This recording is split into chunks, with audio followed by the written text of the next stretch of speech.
तस्मै श्रीगुरवे नमः। श्रीचैतन्यमनोभीष्टं स्थापितं येन भूतले स्वयं रूपः कदा मह्यं ददाति सपदान्तिकं। वन्देऽहं श्रीगुरो श्रीयुतपदकमलं श्रीगुरून् वैष्णवांश्च श्रीरूपं साग्रजातं सागररघुनाथान्वितं तं सजीवं साद्वैतं सावधूतं परिजनसहितं कृष्णचैतन्यदेवं श्रीराधाकृष्णपादान् सगणललिता श्रीविशाखान्वितांश्च।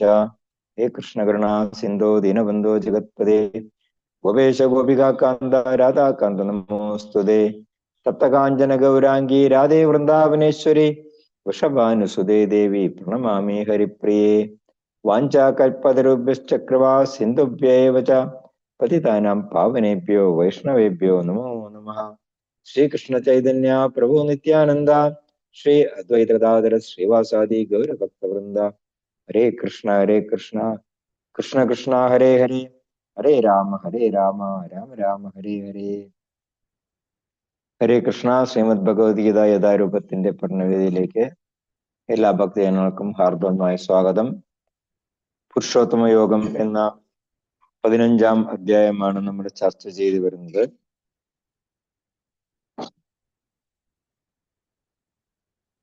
ആധ്യാത്മിക ലോകത്തിന്റെ സവിശേഷതകളെ കുറിച്ചിട്ട് നമ്മൾ കഴിഞ്ഞ ക്ലാസ്സിലെ 3-4 ശ്ലോകങ്ങളിൽ ചർച്ച ചെയ്തിരുന്നു. ഇനി ആ ആധ്യാത്മിക ലോകത്തിലേക്ക് പോകാനായിട്ട് ഏതൊക്കെ കടമ്പകൾ കടക്കണം, നമ്മൾ ഏത് തരത്തില് നമ്മളതിന് തയ്യാറെടുക്കണം എന്നതിനെ പറ്റിയിട്ടാണ് ഇന്ന് 5ാമത്തെ ശ്ലോകത്തില് വിവരിക്കുന്നത്. ശ്ലോകം വായിക്കാം. നിർമാനമോഹാജിതസംഗദോഷ അധ്യാത്മനിത്യ വിനിവൃത്തകാമാഃ ദ്വന്ദ്വൈർവിമുക്താ സുഖദുഃഖസംജ്ഞൈർ ഗച്ഛന്ത്യമൂഢാ പദമവ്യയം തത്. നിർമാനമോഹാജിതസംഗദോഷ അധ്യാത്മനിത്യ വിനിവൃത്തകാമാഃ ദ്വന്ദ്വൈർവിമുക്താ സുഖദുഃഖസംജ്ഞൈർ ഗച്ഛന്ത്യമൂഢാ പദമവ്യയം തത്. നിർമാനമോഹാജിതസംഗദോഷ അധ്യാത്മനിത്യ വിനിവൃത്തകാമാഃ ദ്വന്ദ്വൈർവിമുക്താ സുഖദുഃഖസംജ്ഞൈർ ഗച്ഛന്ത്യമൂഢാ പദമവ്യയം തത്. ഹരേ കൃഷ്ണ. നിർമാനമോഹാജിതസംഗദോഷ അധ്യാത്മനിത്യ വിനിവൃത്തകാമഃ ദ്വന്ദ്വൈർവിമുക്താ സുഖദുഃഖസംജ്ഞൈർ ഗച്ഛന്ത്യമൂഢാ പദ്മവേ അവ്യയം തത്. ഹരേ കൃഷ്ണ പ്രഭു. ഹരേ കൃഷ്ണ. നിർമാനമോഹാജിതസംഗദോഷ ആധ്യാത്മനിത്യാ വിനിവൃത്തകാമ ദ്വന്ദ്വൈർവിമുക്താ സുഖദുഃഖസംജ്ഞൈർ ഗച്ഛന്തമൂഢാ പദ്മ അവ്യയം തത്. ഹരേ കൃഷ്ണ പ്രഭുജി. ഹരേ കൃഷ്ണ. ഹരേ കൃഷ്ണ പ്രഭു. വാസുദേവായ. നിർമാനമോഹാജിതസംഗദോഷ അധ്യാത്മനിത്യ വിനിവൃത്തകാമാ ദ്വന്ദ്വൈർവിമുക്താ സുഖദുഃഖസംജ്ഞൈർ ഗച്ഛന്ത്യമൂഢാ പരമവ്യയം തത്. ഹരേ കൃഷ്ണ പ്രഭു. ഓം നമോ ഭഗവതേ വാസുദേവായ.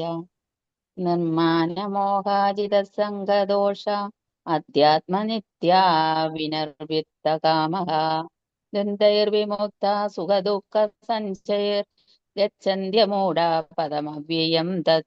ഹരേ കൃഷ്ണ പ്രഭു. ഹരേ കൃഷ്ണ.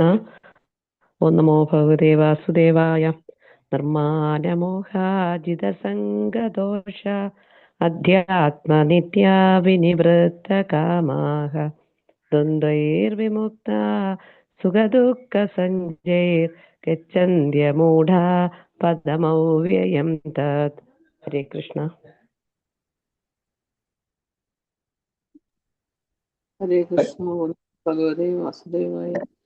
നിർമാനമോഹാജിതസംഗദോഷ അധ്യാത്മനിത്യാ വിനിവൃത്തകാമഃ ദ്വന്ദ്വൈർവിമുക്താ സുഖദുഃഖസംജ്ഞൈർ ഗച്ഛന്ത്യമൂഢാ പരമവ്യയം തത്. ഹരേ കൃഷ്ണ. ഹരേ കൃഷ്ണ. ശ്രീലപ്രഭാതിന്റെ വിവർത്തനവും ഭാവാർത്ഥവും. നിർമാനമോഹ മിഥ്യാഭിമാനം മായാമോഹം ജിതസംഗദോഷാഹ ദുസ്സംസർഗം എന്നീ ദോഷങ്ങൾ ഒഴിഞ്ഞ് വിനിവൃത്ത കാമാഹ ഭൗതിക തൃഷ്ണയിൽപ്പെടാതെ അധ്യാത്മനിത്യ സനാതന തത്വത്തെ അറിഞ്ഞ് സുഖദുഃഖ സംജ്ഞേഹി സുഖദുഃഖാദികളായ ദ്വന്ദ്വൈഹി വിമുക്താഹ ദ്വന്ദ്ങ്ങളിൽ നിന്നും മോചിതരായി അമൂഢാഹ പരമപുരുഷന് സ്വയം സമർപ്പിക്കുന്നത് എങ്ങനെ എന്ന് അറിയാവുന്നവർ അവ്യയം ശാശ്വതമായ തത്പദം ആ പരമപദത്തെ ഗച്ഛന്തി പ്രാപിക്കും. മിഥ്യാഭിമാനം, മായാമോഹം, ദുസ്സംസർഗം എന്നീ ദോഷങ്ങൾ ഒഴിഞ്ഞ് ഭൗതിക തൃഷ്ണയിൽപ്പെടാതെ സനാതന തത്വത്തെ അറിഞ്ഞ് സുഖദുഃഖാദികളായ ദ്വന്ദ്ങ്ങളിൽ നിന്ന് മോചിതരായി പരമപുരുഷന് സ്വയം സമർപ്പിക്കുന്നത് എങ്ങനെ എന്ന് അറിയാവുന്നവർ ശാശ്വതമായ ആ പരമപദത്തെ പ്രാപിക്കും. ഇപ്പൊ ശ്രീലാപ്രഭുവായ ഭാവാർത്ഥം തുടങ്ങുന്നത് തന്നെ ഇതാണ് ആത്മനിവേദനത്തിന്റെ പ്രക്രിയ എന്ന് പറഞ്ഞുകൊണ്ടാണ്. അപ്പൊ ഈ ശ്ലോകത്തിൽ പറഞ്ഞിരിക്കുന്ന 5 കാര്യങ്ങൾ അത് നമ്മളെപ്പോഴും ജീവാത്മാക്കളെ നമ്മളുടെ തന്നെ പോക്കറ്റിലിട്ടുകൊണ്ട് നടക്കുകയാണ്. അപ്പോ അതെല്ലാം കളഞ്ഞ് പോക്കറ്റ് കാര്യമായി കഴിയുമ്പോഴേ നമുക്ക് തത്പദം ആ പരമപദത്തെ അല്ലെങ്കിൽ ആധ്യാത്മിക ലോകത്തിലേക്ക് പോകാനായിട്ട് സാധിക്കുകയുള്ളൂ. 2ാമത്തെ അധ്യായം മുതൽ ഈ 14ാമത്തെ അധ്യായം വരെ പലപ്പോഴായിട്ടും ഭഗവാൻ പറഞ്ഞിട്ടുള്ള കാര്യങ്ങൾ തന്നെയാണ് ഇവിടെ വീണ്ടും സംഗ്രഹിച്ച് പറയുന്നത്. മാന എന്ന് പറഞ്ഞിട്ടുണ്ടെങ്കിൽ അഭിമാനം, ഇവിടെ ഭഗവാൻ പറയുന്ന മിഥ്യാഭിമാനം, അത് വാസ്തവത്തിലൊരു അസുര ഗുണമാണ്. ഈ നമ്മൾ സ്വർണത്തിലൊക്കെ ഹോൾമാർക്ക് എന്ന് പറയുന്ന പോലെ ഈ അസുരന്മാരുടെ ഹോൾമാർക്കാണ് ഈ മിഥ്യാഭിമാനം എന്ന് പറയുന്നത്. അപ്പോ ഈ അസുര ഗുണമുള്ളവർക്ക് ഒരിക്കലും അവരുടെ ആഗ്രഹങ്ങൾക്ക് ഒരിക്കലും അവസാനം ഉണ്ടാകില്ല.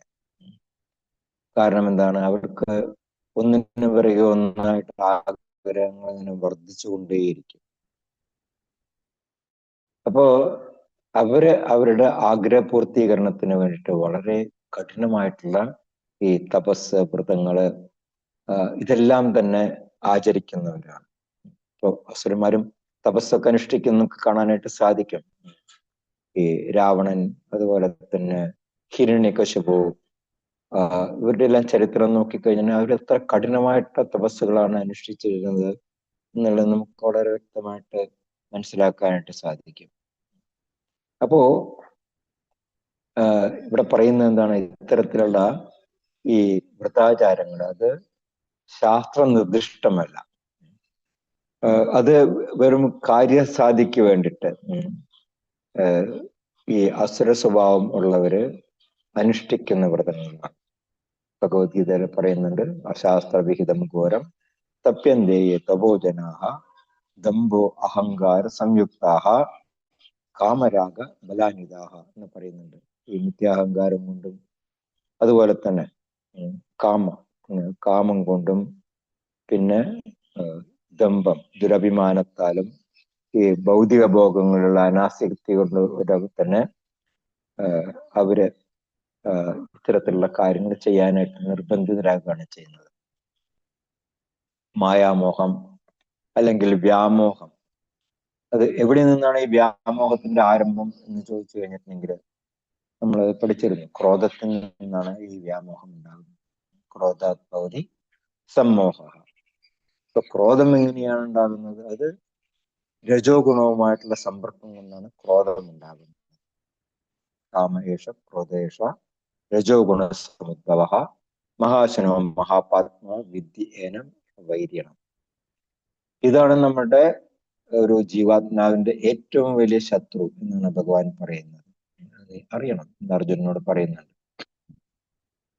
പ്രകൃതിക്ക് അതീശൻ ഞാനാണ് എന്നുള്ള ആ ഗർവ് വെച്ച് പുലർത്തുന്ന ഒരു ജീവാത്മാവ് ഭഗവാന്റെ തൃപ്പാദങ്ങളില് ആത്മസമർപ്പണം ചെയ്യാനായിട്ട് വളരെ ബുദ്ധിമുട്ടും വളരെ ക്ലേശിക്കും. എന്തുകൊണ്ടാണ്?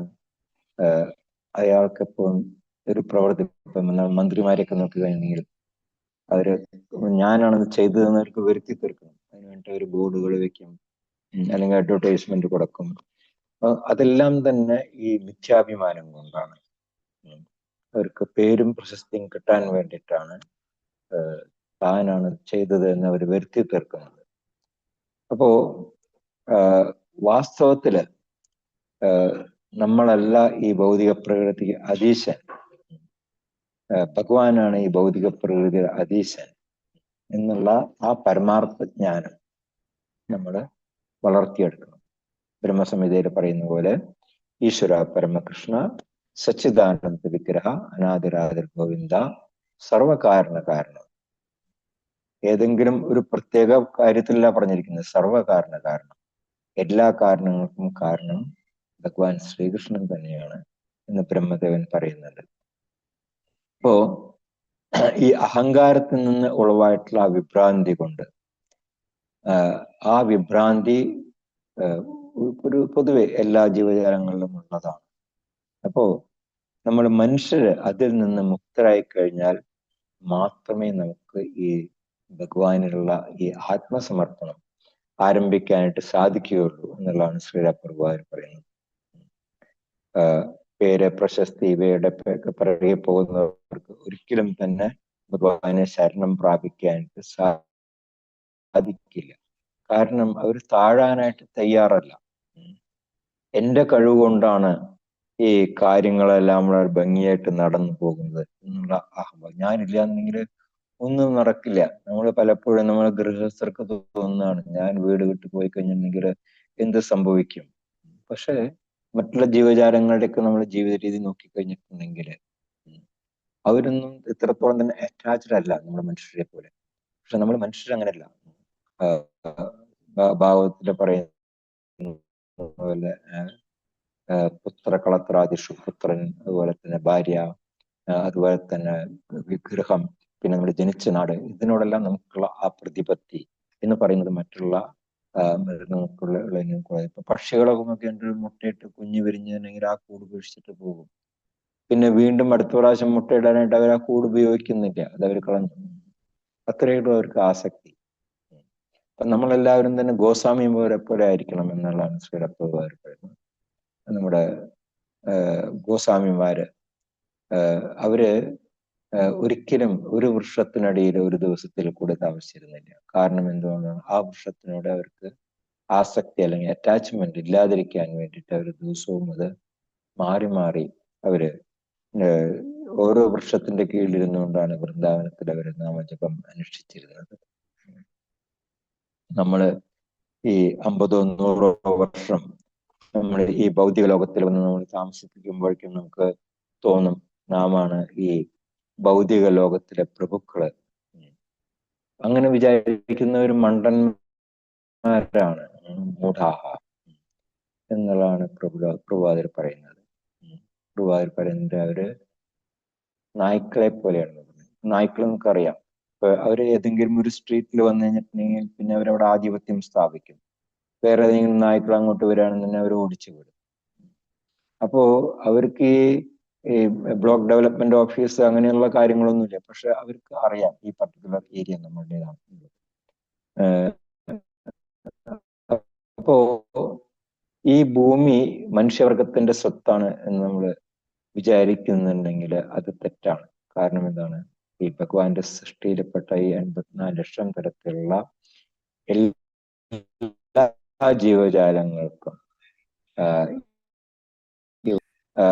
മനുഷ്യവർഗത്തിന്റെ ഉടമസ്ഥാവകാശത്തിന് കീഴിലാണ് ഈ ഭൂമി എന്നുള്ള ആ മിഥ്യയായിട്ടുള്ള ധാരണ, അത് ഉപേക്ഷിക്കാൻ സാധിച്ചു കഴിഞ്ഞിട്ടുണ്ടെങ്കിൽ അതുപോലെ തന്നെ ഈ നമ്മുടെ ഈ കുടുംബം, രാഷ്ട്രം, സമൂഹം, ഭാവാർത്ഥത്തിൽ പറയുന്നുണ്ട്, ഇതിനൊക്കെ സംബന്ധിച്ചിട്ടുള്ള എല്ലാ മമതകളും ഇല്ലാതാകും. അപ്പോ ഇത്തരത്തിലുള്ള തെറ്റായ ബന്ധങ്ങളാണ് മനുഷ്യരെ ഈ ഭൗതിക ലോകത്തിൽ തളച്ചിടുന്നത്. നമുക്കറിയാം ശ്രീവാസ് ഠാക്കൂറിന്റെ മകൻ കുഞ്ഞായിരിക്കുമ്പോൾ പെട്ടെന്ന് മരിച്ചുപോയി.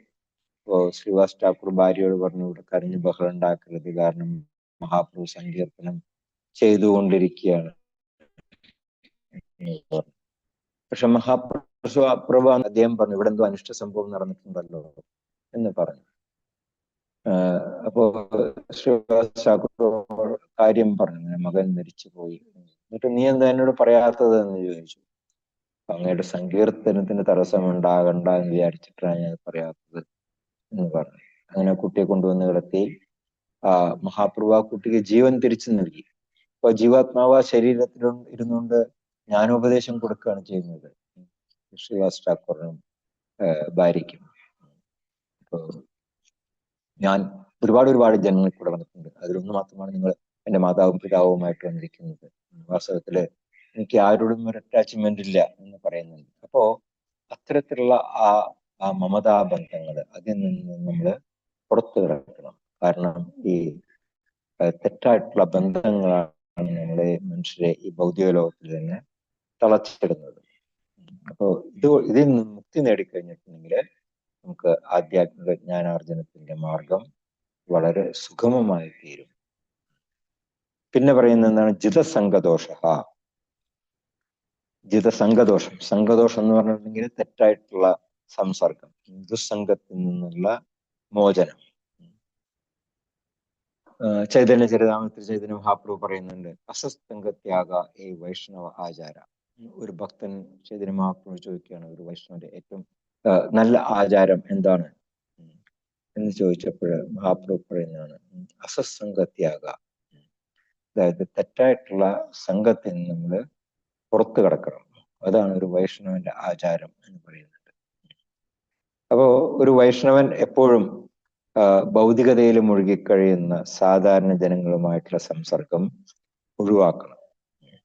അതുപോലെ തന്നെ കൃഷ്ണഭക്തർ അല്ലാത്തവരുമായിട്ടുള്ള സംസർഗവും നമ്മൾ ഒഴിവാക്കണം. എന്താണ് അങ്ങനെയുള്ള സംസർഗത്തിൽ ചെന്നുപെട്ട് കഴിഞ്ഞിട്ടുണ്ടെങ്കിൽ അവിടുത്തെ ചർച്ചാ വിഷയം മുഴുവൻ ഭൗതികമായിരിക്കും. അപ്പൊ നമ്മളും അതിൽ പെട്ടുപോകും. ചൈതന്യ മഹാപ്രഭു ജഗന്നാഥ് പുരിയിലായിരിക്കുന്ന സമയത്ത് പ്രതാപരുദ്ര മഹാരാജാവ്, ആ സമയത്ത് ഒറീസയുടെ മഹാരാജാവായിരുന്നത് പ്രതാപരുദ്ര മഹാരാജാവ് ചൈതന്യ മഹാപ്രഭുവിനെ കാണാനായിട്ട് ആഗ്രഹം പ്രകടിപ്പിച്ചു. ചൈതന്യ മഹാപ്രഭു പറഞ്ഞു, എനിക്ക് കാണണ്ട.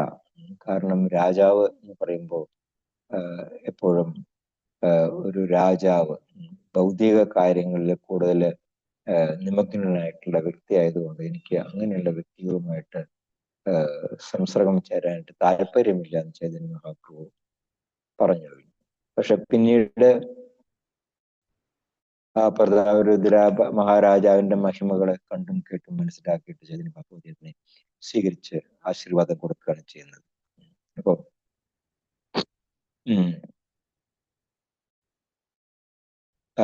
ഈ ഭക്തരുമായിട്ട് നമ്മൾ സംസർഗം ചേരണം. ഈ അഭക്തരുമായിട്ടുള്ള സംസർഗം നമ്മൾ ഒഴിവാക്കണം എന്നതാണ് ജിതസംഗദോഷ എന്നുകൊണ്ട് ഉദ്ദേശിക്കുന്നത്. ഉപദേശാമൃത സിന്ധുവില് രൂപഗോസ്വാമി പറയുന്നുണ്ട്, ഉത്സാഹാന്യ തത്തത് കർമ്മ പ്രവർത്തനാത് സംഗത്യാഗാത് സദോവൃത്തേ ഷഡ്ഭിർഭക്തി പ്രസിദ്ധ്യതി എന്ന് പറയുന്നുണ്ട്. ഉത്സാഹം, നമുക്ക് ആത്മീയമായിട്ട് കാര്യങ്ങളോടുള്ള ആവേശം, പിന്നെ നിശ്ചയ, ആത്മവിശ്വാസം, ധൈര്യ, ക്ഷമ,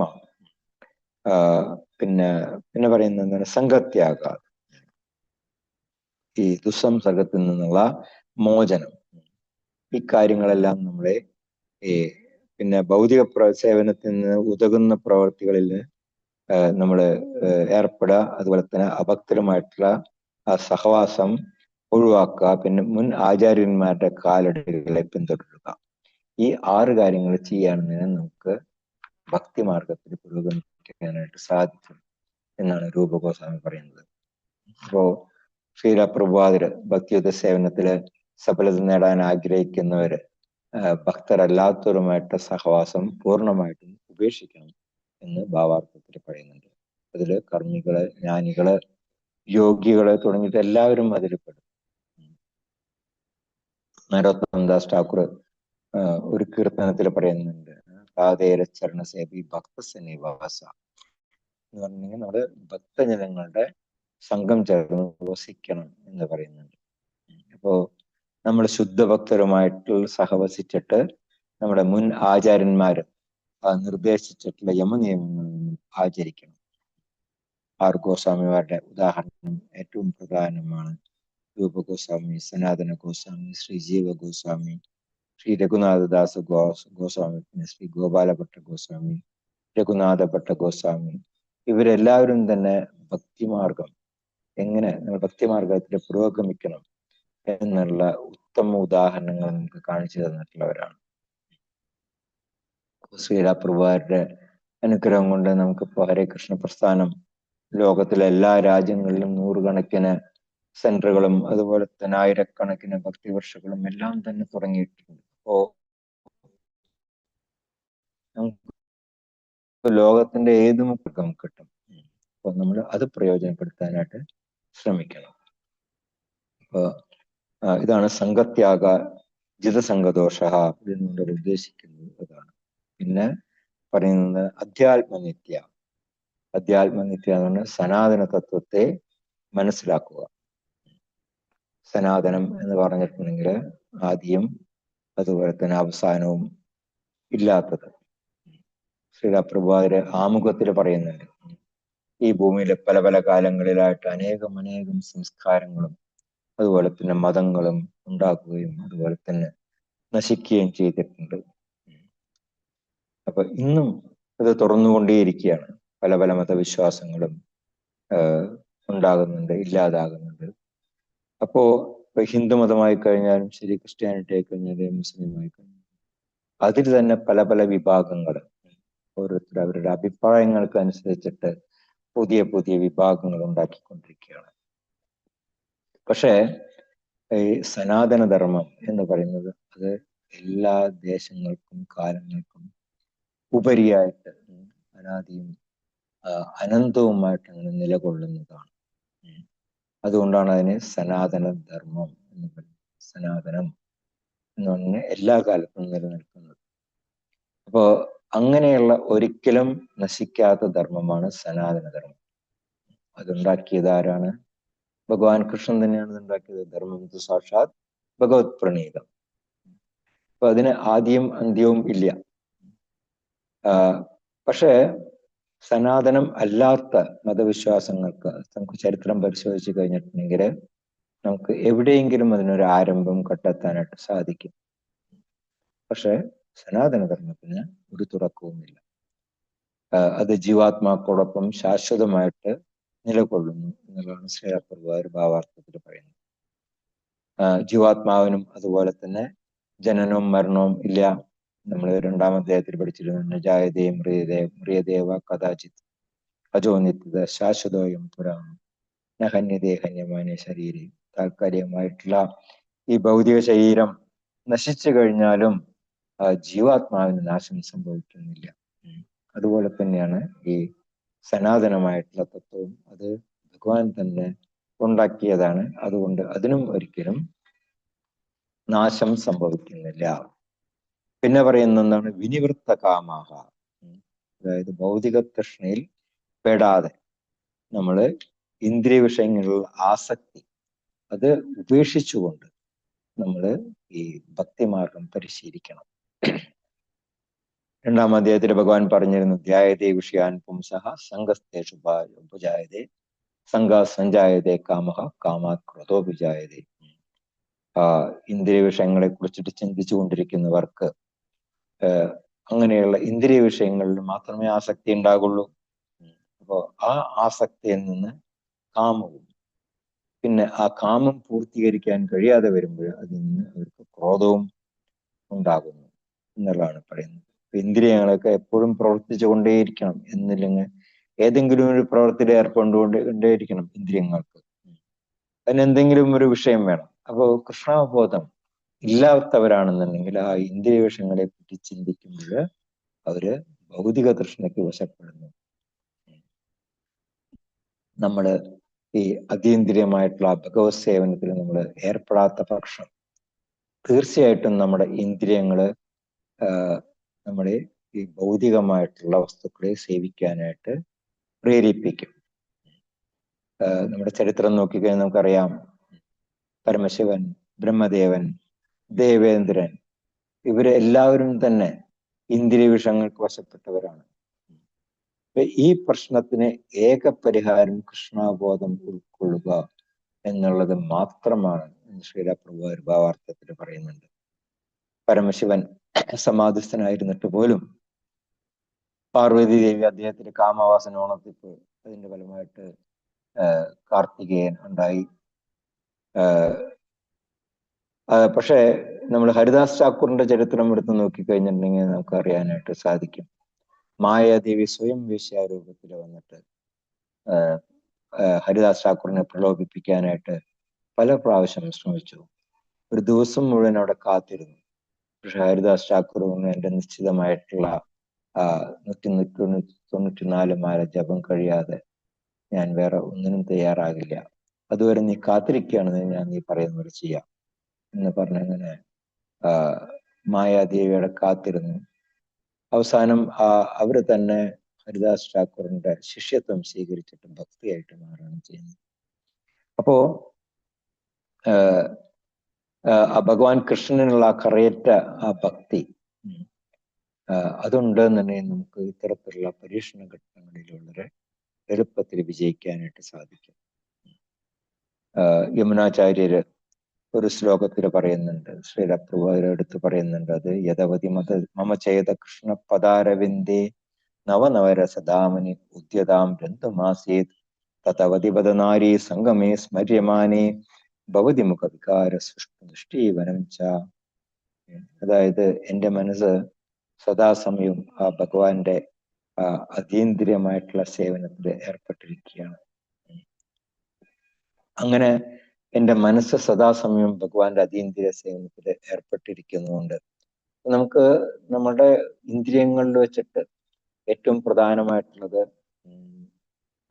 മനസ്സാണ് എന്ന് നമ്മൾ 3-ാം അധ്യായത്തിൽ പഠിച്ചിരുന്നു. അപ്പൊ അങ്ങനെയുള്ള ആ മനസ്സിനെ നമ്മൾ ഭഗവാന്റെ ആ സേവനത്തിൽ ഏർപ്പെടുത്തിക്കൊണ്ടിരിക്കുകയാണെന്നുണ്ടെങ്കിൽ നമുക്ക് ബാക്കി ഇന്ദ്രിയങ്ങളെയും വളരെ എളുപ്പത്തിൽ ഭഗവാന്റെ സേവനത്തിൽ ഏർപ്പെടുത്താനായിട്ട് സാധിക്കും. അതേസമയം മനസ്സിനെ നമുക്ക് ഏർപ്പെടുത്താനായിട്ട് സാധിച്ചില്ല എന്നുണ്ടെങ്കിൽ മറ്റുള്ള ഇന്ദ്രിയങ്ങളും വഴിതെറ്റിപ്പോകും എന്നുള്ളതാണ് പറയുന്നത്. അപ്പോ ഒരു ഭക്തന്റെ വിജയരഹസ്യം എന്ന് പറയുന്നത് അതാണ്. ഇപ്പോ കൃഷ്ണാവബോധം ഉദിക്കാത്ത ഒരാള് ഇന്ദ്രിയങ്ങളെ എത്ര കൃത്രിമമായിട്ട് നിരോധിക്കാനായിട്ട് എത്ര കരുത്തറ്റാലും ശരി, ഒടുവിൽ അയാൾക്ക് തോൽവി നേരിടേണ്ടി വരും. ഇന്ദ്രിയ സുഖത്തെ കുറിച്ചിട്ടുള്ള ഒരു നേരിയ ചിന്ത പോലും അയാളെ വളരെ അസ്വസ്ഥനാക്കി തീർക്കും എന്നുള്ളതാണ് പറയുന്നത്. നമുക്കറിയാം സൗപരിവരിയുടെ മഹർഷിയുടെ ചരിത്രം. അദ്ദേഹം ഈ വക നൂലാമാലകളിൽ നിന്ന് എങ്ങനെയും രക്ഷപ്പെട്ട് നമുക്ക് കഠിനമായിട്ടുള്ള തപസ്സനുഷ്ഠിക്കാം എന്ന് വിചാരിച്ചിട്ട് അദ്ദേഹം സമുദ്രത്തിനടിയിൽ പോയിട്ട് 10,000-കണക്കിന് വർഷങ്ങൾ തപസ്സനുഷ്ഠിച്ചു. പക്ഷെ മത്സ്യങ്ങളെ ചേരുന്നത് കണ്ടപ്പോൾ അദ്ദേഹത്തിന്റെ സുന്ദരം തെറ്റി. അപ്പോ നമ്മുടെ ഇന്ദ്രിയങ്ങൾ എന്ന് പറയുന്നത് അത്രയും ശക്തമാണ്. അപ്പോ നമ്മൾ ഇന്ദ്രിയങ്ങളെ നിയന്ത്രിച്ചുകൊണ്ട് നമ്മള് ഈ പറയുന്ന ഈ വിനിവൃത്ത ഭൗതിക തൃഷ്ണയിൽ പെടാതെ നമ്മൾ ഇന്ദ്രിയങ്ങളെ നിയന്ത്രിച്ചുകൊണ്ട് നമ്മൾ ഭക്തിവത് സേവനം അനുഷ്ഠിക്കണം എന്നുള്ളതാണ് ഇവിടെ പറയുന്നത്. പിന്നെ അടുത്ത പോയിന്റ് എന്താണ്? 5-ാമത്തെ പോയിന്റ്, സുഖദുഃഖ സംജ്ഞൈഹി ദ്വന്ദ്വൈഹി വിമുക്താഹ. സുഖം ദുഃഖം തുടങ്ങിയ ദ്വന്ദ്ങ്ങളിൽ നിന്ന് മുക്തരാകുക. 2-ാമത്തെ അധ്യായത്തിൽ നമ്മൾ കണ്ടിരുന്നു ഭഗവാൻ അർജുനോട് പറയുന്നത്, നിർദ്വന്ദ്വോ നിത്യസത്വസ്ഥോ നിർയോഗക്ഷേമാത്മവാൻ. നീ ദ്വന്ദ്ങ്ങളിൽ നിന്ന് മുക്തനാകാനായിട്ട് പറയുന്നത്. ഈ ഭൗതിക ശരീരം ഉള്ളിടത്തോളം കാലം ഈ ത്രിഗുണാത്മകമായിട്ടുള്ള കർമ്മങ്ങളും അവയുടെ പ്രതികരണങ്ങളും തുറന്നുകൊണ്ടേയിരിക്കും. ഇപ്പൊ ഒരാളെ സുഖദുഃഖങ്ങളെയും അതുപോലെ തന്നെ ശീതം ഉഷ്ണം അങ്ങനെയുള്ള ദ്വന്ദ്ങ്ങളെ അതെല്ലാം വളരെ തിദീക്ഷയോട് കൂടിയിട്ട് നേരിടാനായിട്ട് നമ്മൾ പരിശീലിക്കണം. അപ്പൊ അങ്ങനെയുള്ളവരെയാണ് സ്ഥിതപ്രജ്ഞൻ എന്ന് പറയുന്നത്. അർജുനൻ ഭഗവാനോട് ചോദിക്കുന്നത് സ്ഥിതപ്രജ്ഞ ഒരു സ്ഥിതപ്രജ്ഞൻ, അതായത് ഭക്തിമാർഗത്തില് സ്ഥിരതയുള്ള ഒരാളുടെ അയാളുടെ സംസാര രീതി എങ്ങനെയായിരിക്കും, അയാളുടെ നടപ്പും കിടപ്പൊക്കെ എങ്ങനെയായിരിക്കും എന്നൊക്കെ ചോദിക്കുന്നുണ്ട്. അപ്പോ ഭഗവാൻ അതിനെല്ലാം പറയുന്ന മറുപടി കൊടുക്കുന്നുണ്ട്. സ്ഥിതപ്രജ്ഞൻ എന്ന് പറഞ്ഞിട്ടുണ്ടെങ്കിൽ എന്താണ്? ദുഃഖേഷു അനുദ്വിഗ്നമനാഹ സുഖേഷു വിഗതസ്പൃഹാഹ വീതരാഗഭയക്രോധ സ്ഥിതതീർമുനിരുച്ചതി. ത്രിവിധ ക്ലേശങ്ങളിലെ അചഞ്ചലമായിട്ടുള്ള മനസ്സോട് കൂടിയവനും ത്രിവിധ ക്ലേശങ്ങൾ എന്തൊക്കെയാണ്? ആധ്യാത്മികം, ആദിദൈവികം, ആദിഭൗതികം. അപ്പൊ അങ്ങനെയുള്ള ക്ലേശങ്ങളിൽ നിന്നെല്ലാം മുക്തരായിട്ട്, അതുപോലെ സുഖങ്ങളില് അമിതമായിട്ട് സന്തോഷിക്കാത്തവനും, പിന്നെ രാഗം, ഭയം, ക്രോധം ഇവയൊക്കെ അതിജീവിച്ചവരും സ്ഥിതപ്രജ്ഞനാണ് എന്ന് ഭഗവാൻ മറുപടി കൊടുക്കുന്നുണ്ട്. അങ്ങനെയുള്ള ഭക്തരാണ് ഭഗവാന് അത്യന്തം പ്രിയമുള്ളവർ എന്ന് ഭഗവാൻ തന്നെ പറയുന്നുണ്ട്. യോന ഹൃഷ്യതി ന ദ്വേഷ്ടി ന ശോച്യതി ന കാംക്ഷതി ശുഭാശുഭ പരിത്യാഗി ഭക്തിമാന്യ സമയ പ്രിയ. ആർക്കാണോ അധികം സന്തോഷം പ്രകടിപ്പിക്കാത്തത്, അധികം ദേഷ്യപ്പെടാത്തത്, അവർക്ക് ആഗ്രഹങ്ങള്, മിതമായിട്ടുള്ള ആഗ്രഹങ്ങളുള്ളവര്, പിന്നെ ശുഭം അശുഭം ഇതിനെല്ലാം പരിത്യജിച്ചവര് അവരെല്ലാം തന്നെ എന്റെ ഭക്തന്മാരിൽ വെച്ചിട്ട് എനിക്ക് ഏറ്റവും പ്രിയപ്പെട്ടവരാണെന്ന് ഭഗവാൻ പറയുന്നുണ്ട്. അതുപോലെ തന്നെ ഭഗവാൻ പറയുന്നുണ്ട്, സമശത്രൗ സമിത്രേച്ച തഥാ മാനാപമാന ശീതോഷ്ണ സുഖദുഃഖേഷു സമസംഗവർജിത തുല്യനിന്ദ സുധർമ്മവന് സന്തുഷ്ടയേന കേനചിത് അനികേത സ്ഥിരമതി ഭക്തിമാൻ മേ പ്രിയോ നരഹ. അനികേത എന്ന് പറഞ്ഞിട്ടുണ്ടെങ്കിൽ ഒരു ഗൃഹത്തിന്റെ പിറകെ പോകാത്തവൻ, പിന്നെ ശത്രുക്കളെയും മിത്രങ്ങളെയും ഒരേപോലെ കാണുന്നവര്, മാനം അപമാനം ഇതിനെയും തുല്യമായിട്ട് കാണുന്നവര്, പിന്നെ ചൂട് തണുപ്പ് ഇതിനെയൊക്കെ അതിജീവിച്ചവര്, സമസംഗവിവർജിത ദുസ്സംസർഗത്തിൽ നിന്ന് പുറത്തു കടന്നവര്, പിന്നെ തുല്യ നിന്ദാസ്തുതി, ആരെങ്കിലും സ്തുതിച്ചാലും ശരി നിന്ദിച്ചാലും ശരി അതും കാര്യമായിട്ട് എടുക്കാത്തവര്.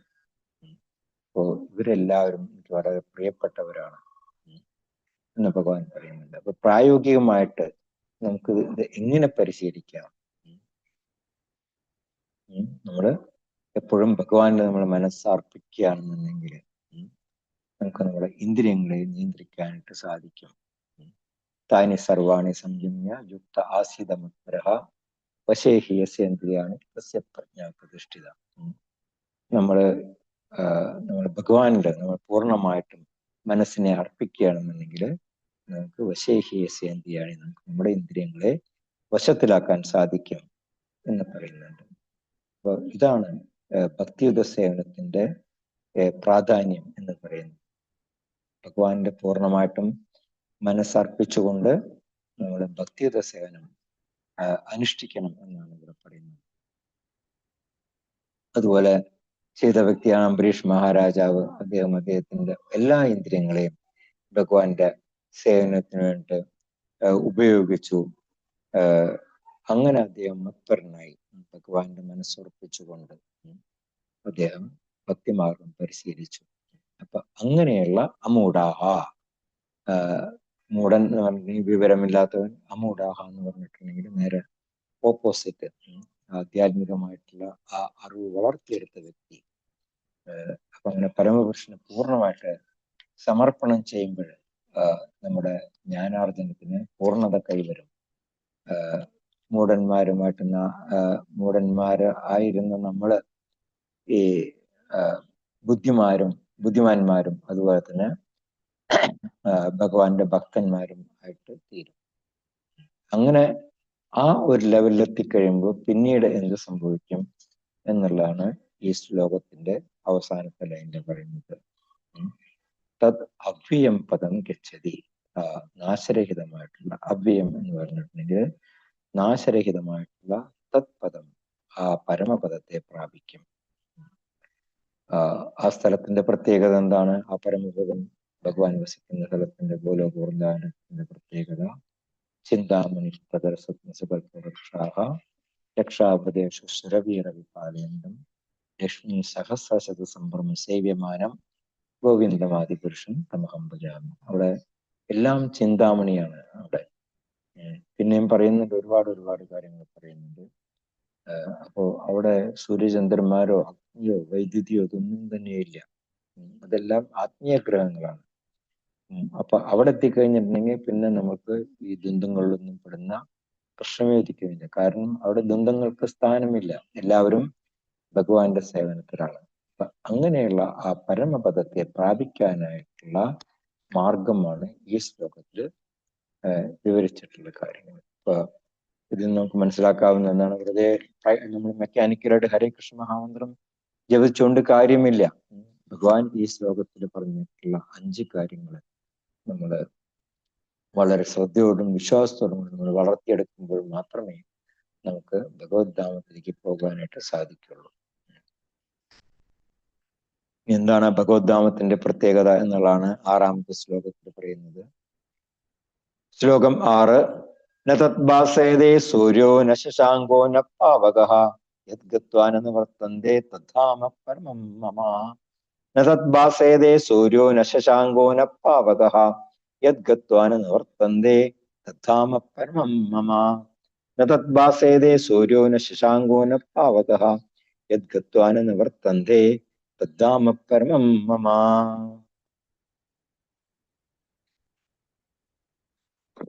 ആരെങ്കിലും വായിക്കുന്നുണ്ടോ? ഹരേ കൃഷ്ണ പ്രഭു. ഓം നമോ ഭഗവതേ വാസുദേവായ. ന തത്വാസായതേ സൂര്യോ ന ശശാങ്കോ ന പാവകാഃ യദ്ഗത്വാ ന നിവർത്തന്തേ തദ്ധാമ പരമം മമ. ഗുരുഭ്യോ നമ. ന തത്ഭാസയതേ സൂര്യോ ന ശശാങ്കോ ന പാവകഃ യദ്ഗത്വാ ന നിവർത്തന്തേ തദ്ധാമ പരമം മമ. ഹരേ കൃഷ്ണ.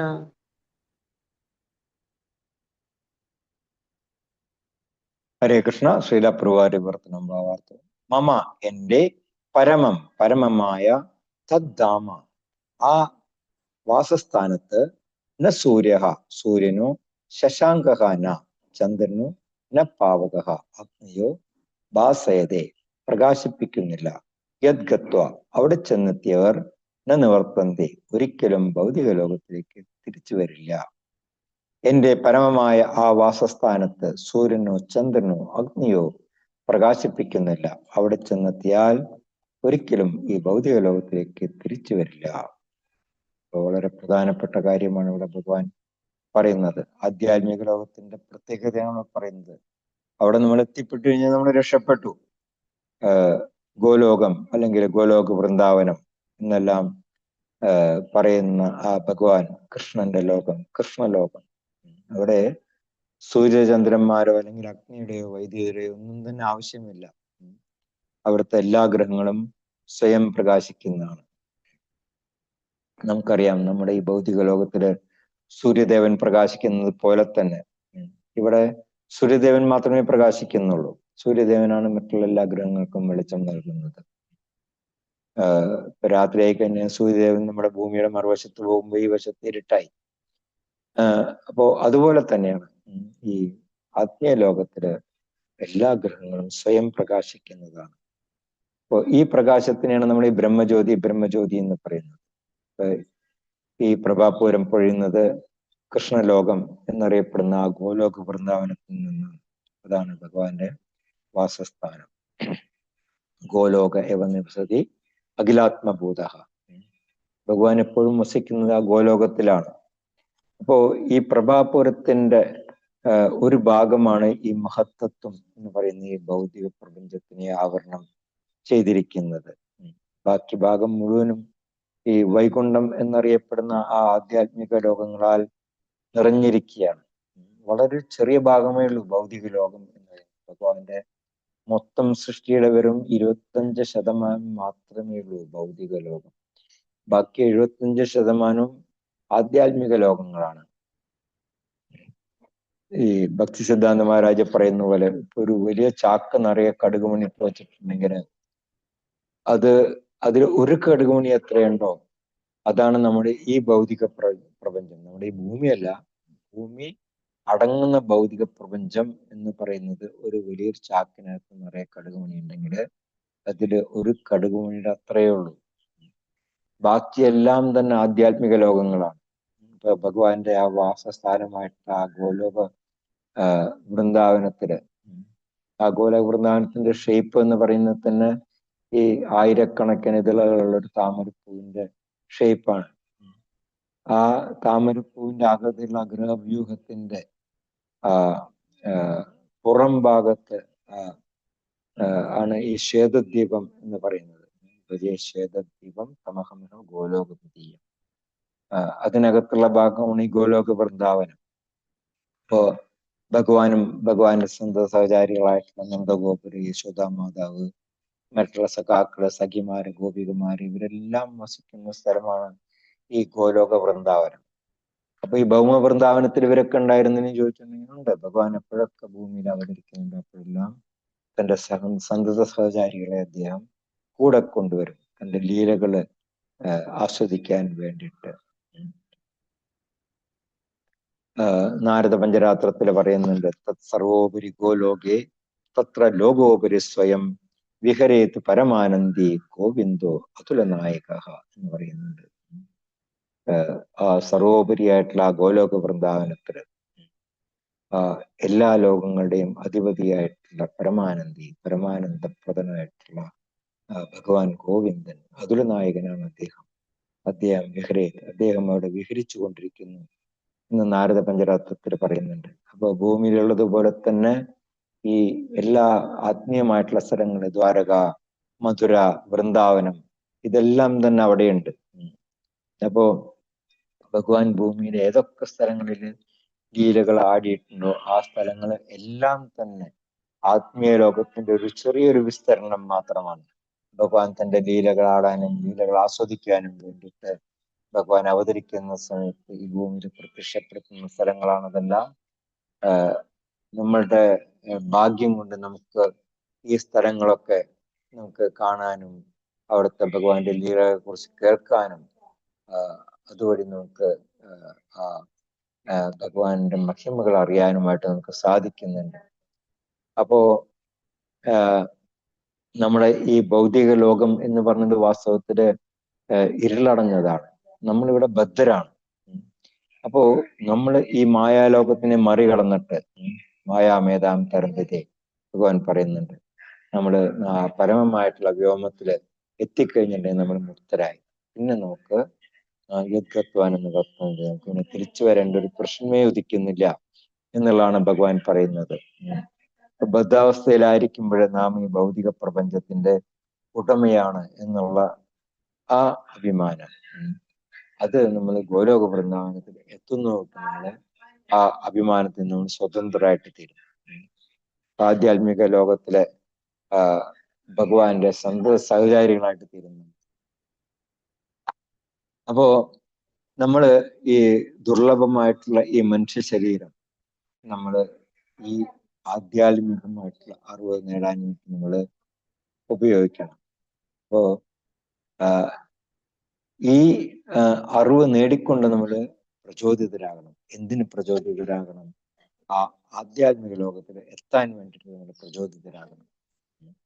ഇപ്പോ ഈ അനിത്യമായിട്ടുള്ള ഈ ഭൗതിക ലോകത്തിൽ നിന്ന് നമ്മൾ പുറത്ത് കടക്കണം എന്നുള്ള ആ ആഗ്രഹം നമ്മൾ വളർത്തിയെടുക്കണം എന്നാണ് ശ്രീല പ്രഭുപാദർ പറയുന്നത്. നമുക്ക് ആഗ്രഹം ഇല്ല എന്നുണ്ടെങ്കിൽ നമുക്ക് ഒരിക്കലും ഇവിടെ നിന്ന് രക്ഷപ്പെടാൻ പറ്റില്ല. ഏതൊരു കാര്യങ്ങൾ ചെയ്യണം എന്നുണ്ടെങ്കിൽ നമുക്ക് അതിനോടൊരു ആഗ്രഹം വേണം. അതുപോലെ തന്നെ ഈ ഭൗതിക ലോകത്തിന് പുറത്ത് കടക്കാനായിട്ടുള്ള ഒരു ആഗ്രഹം നമ്മൾ വളർത്തിയെടുക്കണം. അപ്പൊ അങ്ങനെ അത് വളർത്തിയെടുക്കണം എന്നുണ്ടെങ്കിൽ അതിന് നമുക്ക് എന്തെങ്കിലും ഒരു നല്ലൊരു നമ്മുടെ മുന്നിലെ ഒരു വസ്തു കണ്ടാൽ മാത്രമേ നമുക്ക് നല്ലതല്ലാത്ത വസ്തുവിനോടുള്ള ആ ആസക്തി നമുക്ക് ഉണ്ടാകുള്ളൂ. ഒരു കുട്ടികൾക്ക് ഈ കളിപ്പാട്ടം കൊടുത്ത് നമ്മൾ അവരുടെ കയ്യിൽ നിന്ന് കത്തിപ്പിടിച്ച് വാങ്ങിക്കുന്നത് പോലെ നമ്മള് ഭഗവാന്റെ ഭക്തന്മാരുമായിട്ട് സഹവസിക്കുക, അത്തരത്തിലുള്ള ഒരു സമൂഹത്തിന് നമ്മൾ കണ്ടെത്തുക. അങ്ങനെ നമ്മൾ ഭക്തിയുത സേവനം പരിശീലിക്കുമ്പോൾ നമുക്കും ആ പരമമായിട്ടുള്ള ആ ധാമത്തിലെത്താൻ സാധിക്കും എന്നാണ് ശ്രീല പ്രഭുപാദർ പറയുന്നത്. തദ്ധാമ പരമമ. വാസ്തവത്തില് ഈ ഭൗതിക ലോകവും ഏതൊരു മുക്കും മൂലയും എല്ലാം തന്നെ ഭഗവാന്റേതാണ്. ഇവിടെ കാണുന്ന ഓരോ വസ്തുവും ആ ഭഗവാന്റെ ഉടമസ്ഥതയിലുള്ളതാണ്. എങ്കിലും ആ പരമം പദം, ആ പരമമായിട്ടുള്ള ആ ഗോലോക വൃന്ദാവനം, അത് 6 ഐശ്വര്യങ്ങളും തികഞ്ഞത് ആണ്. അവിടെ ഒന്നിനും ഒരു കുറവില്ല. നമുക്ക് ഇതൊക്കെ കേൾക്കുമ്പോൾ നമുക്ക് വിശ്വസിക്കാനായിട്ട് സാധിക്കില്ല. കഥയാണോ എന്നൊക്കെ ഇത് ആരെങ്കിലും എഴുതി പിടിപ്പിച്ചാണോ? വാസ്തവത്തിൽ അതല്ല. ആധ്യാത്മിക ലോകം എന്ന് പറയുന്നത് അവിടെ എപ്പോഴും ആനന്ദമയനായിരിക്കുന്ന ഭഗവാൻ കൃഷ്ണന്റെ സഹചാരികളായിരിക്കുന്ന എല്ലാവരും തന്നെ അവിടെ പരമാനന്ദത്തിലാണെന്ന് പറയാം. അപ്പോ അവിടെ പോയി കഴിഞ്ഞാൽ ഈ സുഖം, ദുഃഖം, ചൂട്, തണുപ്പ് അങ്ങനെയുള്ള യാതൊന്നും നമ്മളെ ബാധിക്കുന്നില്ല. എല്ലാ ദ്വന്ദ്ങ്ങളിൽ നിന്നും മുക്തരായിട്ടാണ് നമ്മൾ അവിടെ പോകുന്നത് തന്നെ. അവിടെ വെയിലോ നിലാവോ നക്ഷത്രങ്ങളോ ഒന്നുമില്ല. അതത്ര സൂര്യോപാധി ചന്ദ്രതാരകം ഒന്നും തന്നെ അവിടെ ഇല്ല. എല്ലാം തന്നെ ഭഗവാന്റെ അന്തരംഗ ശക്തി കൊണ്ടാണ് അവിടെ പ്രകാശിക്കുന്നത്. അപ്പോ അവിടെ എത്തിച്ചേരാനായിട്ട് ആത്മസമർപ്പണം അല്ലാതെ വേറെ യാതൊരു വഴിയും ഇല്ല എന്നാണ് ശ്രീരാപ്രഭാതർ പറയുന്നത്. ഹരേ കൃഷ്ണ ഹരേ കൃഷ്ണ കൃഷ്ണ കൃഷ്ണ ഹരേ ഹരേ ഹരേ രാമ രാമ രാമ ഹരേ ഹരേ. പുരന്ദര ശ്രീമദ് ഭഗവത്ഗീത की जय, ശ്രീരാപ്രഭാതർ की जय, ഗുരു മഹാരാജ് की जय. ഹരേ കൃഷ്ണ. ആർക്കും എന്തെങ്കിലും സംശയങ്ങൾ അല്ലെങ്കിൽ അഭിപ്രായങ്ങൾ ഉണ്ടെങ്കിൽ പറയാം.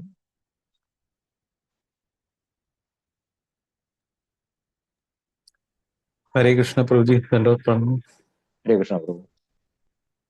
പ്രഭുജി, നമ്മൾ പറഞ്ഞു തപസ് ചെയ്യുന്നത് അസുരശക്തികളാണ് അതിനിടയ്ക്ക് പറഞ്ഞില്ലേ?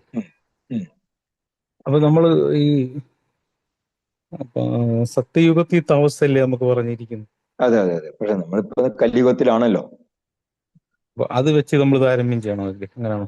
കലിയുഗത്തിലേക്ക് തപസ് പറഞ്ഞിട്ടില്ല. കാരണം അത് പ്രാക്ടിക്കൽ അല്ല. കലിയുഗത്തിൽ തപസ് അനുഷ്ഠിക്കൽ പ്രാക്ടിക്കൽ അല്ല. ശ്രീമദ് ഭാഗവതത്തിന്റെ 11ാമത്തെ സ്കന്ധത്തില് 14ാമത്തെ അധ്യായത്തില് ഭഗവാൻ ഉദ്ധവരോട് പറയുന്നുണ്ട് ഈ അഷ്ടാംഗയോഗം എങ്ങനെ അനുഷ്ഠിക്കണം എന്നതിനെ പറ്റി വളരെ വിശദമായിട്ട് പറഞ്ഞു കൊടുക്കുന്നുണ്ട്. പക്ഷെ ശ്രീലപ്രഭാതരുടെ ശിഷ്യന്മാര് ഭാവാർത്ഥത്തിൽ എഴുതിയിരിക്കുന്നത് ഈ പറഞ്ഞിരിക്കുന്ന ഈ അഷ്ടാംഗയോഗ പദ്ധതി അത് സത്യയുഗത്തില് ഉണ്ടായിരുന്നതാണ്. ഈ കലിയുഗത്തില് പ്രാക്ടിക്കൽ അല്ല. ഇപ്പൊ കലിയുഗത്തിലേക്ക് പറഞ്ഞിരിക്കുന്ന ഹരേ കൃഷ്ണ മഹാമന്ത്ര ജപമാണ്. വിഗ്രഹാരാധന പോലും ഈ കലിയുഗത്തില് പ്രയാസമാണ് എന്നിരിക്കെ ഈ അഷ്ടാംഗയോഗ പദ്ധതിയുടെ കാര്യം ഇങ്ങനെ പറയാനുണ്ടോ എന്നാണ് അവർ ചോദിക്കുന്നത്. അപ്പോൾ നമുക്ക് എളുപ്പമാക്കി തന്നിരിക്കുന്നത് ഈ ഹരേ കൃഷ്ണ മന്ത്രജപമാണ്. അത് നമ്മൾ വളരെ ശ്രദ്ധാപൂർവം ഭക്തിയോടുകൂടി നമ്മൾ അനുഷ്ഠിക്കുക എന്നുണ്ടെങ്കിൽ വേറെ യാതൊന്നും തന്നെ നമുക്ക് ആവശ്യമില്ല. ശ്രീലപ്രഭാതർ പറഞ്ഞിട്ടുണ്ട്, നിങ്ങൾ 4 യമനിയമങ്ങൾ അനുഷ്ഠിക്കുക, ഹരേ കൃഷ്ണ മഹാമന്ത്രം 16 മാല ശ്രദ്ധയോടും ഭക്തിയോടും കൊണ്ട് ഞങ്ങൾ ചെയ്യുകയാണെന്നുണ്ടെങ്കിൽ ഞാൻ തന്നെ വന്നിട്ട് നിങ്ങളെ കൈപിടിച്ചിട്ട് ഈ മൃത്യുസാഗരത്തിൽ നിന്ന് കരകയറ്റി കൊണ്ടുപോകാം എന്ന് പ്രഭാതർ നമുക്ക് ഗ്യാരണ്ടി തന്നിട്ടുണ്ട്. ആ ഒരു വിശ്വാസം ഉണ്ട് എന്നുണ്ടെങ്കിൽ പിന്നെ നമുക്ക് വേറെ യാതൊന്നും തന്നെ പേടിക്കാനില്ല. ഇപ്പൊ നമുക്ക് ഏതൊരു കാര്യത്തിനും വിശ്വാസമാണല്ലോ പ്രധാനം. ഇപ്പൊ പരമശിവൻ കാളകൂട വിഷം കുടിച്ചു, പക്ഷെ അദ്ദേഹം മരിച്ചില്ല. പക്ഷെ നമ്മള് കാളകൂട വിഷം പോയിട്ട് ഒരു ചെറിയ ഡ്രോപ്പ് വിഷം കഴിച്ചാൽ നമ്മൾ മരിച്ചു പോകും അല്ലേ? അപ്പോ ആ പരമശിവന് വിശ്വാസം ഉണ്ടായിരുന്നു, ഭഗവാൻ രക്ഷിക്കും എന്നുള്ള വിശ്വാസം ഉണ്ടായിരുന്നു. അപ്പൊ അതുപോലെ തന്നെ ശ്രീലപ്രഭാതർ നമ്മളെ രക്ഷിക്കും എന്നുള്ള ആ പൂർണ്ണ വിശ്വാസം ഉണ്ട് എന്നുണ്ടെങ്കിൽ നമ്മൾ ഈ കാര്യങ്ങൾ മാത്രം ചെയ്താൽ മതി. വേറെ ഒരു യോഗപദ്ധതിയും പിറകെ പോകുന്നുണ്ട് ആവശ്യമില്ല. ഹരേ കൃഷ്ണ. ഹരേ കൃഷ്ണ. Thank you. പ്രഭുജി നമസ്കാരം. അപ്പൊ പ്രഭുജി, അപ്പൊ നമ്മള് ദീക്ഷ എടുക്കേണ്ട കാര്യമില്ലേ പ്രഭുജി? അപ്പൊ ദീക്ഷ വേണം. കാരണം നമുക്ക് ഇപ്പൊ പരമ്പരയായിട്ട് നമ്മൾ കണക്റ്റഡ് ആവണം. എങ്കിൽ മാത്രമേ സമ്പ്രദായ വിഹ്യന ഏ മന്ത്ര തേ നിഷ്ഫലമതഃ എന്നാണ് പത്മപുരാണത്തിൽ പറഞ്ഞിരിക്കുന്നത്. നമ്മൾ ഈ സമ്പ്രദായം, ഈ 4 സമ്പ്രദായങ്ങൾ ഭഗവാൻ തന്നെ പറഞ്ഞിട്ടുണ്ട്. രുദ്ര സമ്പ്രദായം, ബ്രഹ്മമാധ്വ ഗൗഡിയ സമ്പ്രദായം, ശ്രീ സമ്പ്രദായം, നിമ്പാർക്ക സമ്പ്രദായം. ഈ ഏതെങ്കിലും ഒരു സമ്പ്രദായത്തിൽ വരുന്ന ആചാര്യന്മാരുമായിട്ട് നമ്മൾ കണക്റ്റഡ് ആയില്ല എന്നുണ്ടെങ്കിൽ തേ നിഷ്ഫലമതഃ, നമ്മുടെ ഈ മന്ത്രം ജപിക്കുന്നതുകൊണ്ട് പ്രയോജനമില്ല എന്നാണ് പറയുന്നത്. തീർച്ചയായിട്ടും നമ്മൾ ദീക്ഷ എടുക്കണം.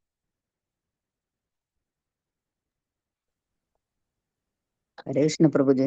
ഹരേ കൃഷ്ണ. എന്താ പ്രമാണം പ്രഭുജി? ഈ ബ്രഹ്മജ്യോതിയെ കുറിച്ച് ഇപ്പം പ്രഭു പറഞ്ഞല്ലോ. അപ്പൊ ഈ വിശ്വത്തില് സൂര്യൻ മാത്രമേ സ്വയം പ്രകാശിക്കുന്നുള്ളൂ എന്ന് പറഞ്ഞു. എന്നാൽ നമ്മളുടെ ഈ ഭൗതിക ലോകത്തില് നമ്മുടെ ഈ ഭഗവതി ഭൗതിക ലോകത്തില് സൂര്യൻ മാത്രമേ പ്രകാശിക്കും. ഭൂലോക വൃന്ദാവനത്തില് എല്ലാം തന്നെ എല്ലാ ഗ്രഹങ്ങളും എല്ലാ ഗ്രഹങ്ങളും സ്വയം പ്രകാശിക്കുന്നു. അപ്പൊ ഈ ബ്രഹ്മജ്യോതിയെ ഭജിക്കുന്നവരുണ്ട്, ബ്രഹ്മജ്യോതിയെ സ്വീകരിച്ച്. അപ്പൊ അവർക്ക് ഈ ഗോലോകത്തിലുള്ള എല്ലാത്തിനെയും കാണാൻ കഴിയുമോ? ഈ രൂപത്തിന് കാണാൻ കഴിയുമോ? ഇല്ല, പ്രകാശം മാത്രമേ അവർ കാണുന്നുള്ളൂ. അത്രേ കാണുള്ളൂ, ആ പ്രകാശം മാത്രമേ കാണുള്ളൂ, എല്ലാം കാണാൻ സാധിക്കില്ല. അപ്പൊ അവരുടെ ഈ ഇത് പൂർണ്ണമാണോ? ഈ ഭജനം പൂർണ്ണമല്ല. അതിൽ നിന്നും നമ്മുടെ ഭഗവത് സാക്ഷാത്കാരത്തിലേക്ക് എത്തണം. ബ്രഹ്മേതി പരമാത്മേതി ഭഗവാൻ ഇതി സബ്ബതി. ബ്രഹ്മജ്യോതിയാണ് ഫസ്റ്റ് സ്റ്റേജ്. അത് കഴിഞ്ഞാൽ പിന്നെ പരമാത്മാ സാക്ഷാത്കാരം, അതിനുശേഷമാണ് പിന്നെ ഭഗവത് സാക്ഷാത്കാരം വരുന്നത്. അപ്പൊ അവര് ബ്രഹ്മജ്യോതിയിൽ കുടുങ്ങിക്കിടക്കുകയാണ്. അതിൽ നിന്ന് പുറത്തു വരുന്നവർക്ക് നമ്മുടെ തന്നെ അന്തർയാമിയായിട്ടുള്ള പരമാത്മാ സാക്ഷാത്കാരം നേടണം. അത് കഴിഞ്ഞിട്ട് പിന്നെ ഗോലോകവൃന്ദാവനത്തിൽ രസിക്കുന്ന ഭഗവത് സാക്ഷാത്കാരം നേടണം. അവർക്ക് ഒരുപാട് വഴി സഞ്ചരിക്കാനുണ്ട്. അതൊന്നും വേണ്ട. ഈ ലോകത്തില് ഈ ജ്യോതി മാത്രമേ ഉള്ളൂ. ഒരു പരംപിതാവെന്ന് പറയുന്നത് തന്നെ ആ ബ്രഹ്മജ്യോതി എന്നാ പറയുന്നത്. അപ്പൊ ആ അത് തെറ്റാണ്. കാരണം അതിലുപരി 2 സ്റ്റേജ് കടന്നുണ്ട് പിന്നെയും. പരമാത്മാ സാക്ഷാത്കാരം, ഭഗവത് സാക്ഷാത്കാരം. ആദ്യത്തെ സ്റ്റേജാണ് ബ്രഹ്മ സാക്ഷാത്കാരം. രണ്ടാമത്തെ പരമാത്മാ സാക്ഷാത്കാരം, പിന്നെ ഭഗവത് സാക്ഷാത്കാരം.